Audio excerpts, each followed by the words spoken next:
आणि खास करून या कार्यक्रमाला उपस्थित असलेल्या आमच्या काही निवेदिता सराफ, आमचे मार्गदर्शक या विभागाचे खासदार मस्के साहेब, या व्यासपीठावर असलेले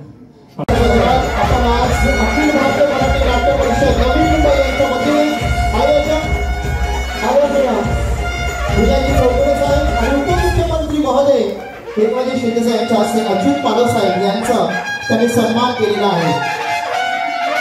आजचा आषाढ एकादशीचा दिवस अर्थात विठ्ठल आणि रुक्मिणीची सुंदर मूर्ती देऊन आपण त्यांना प्रेरित करत आहोत। अभिनेते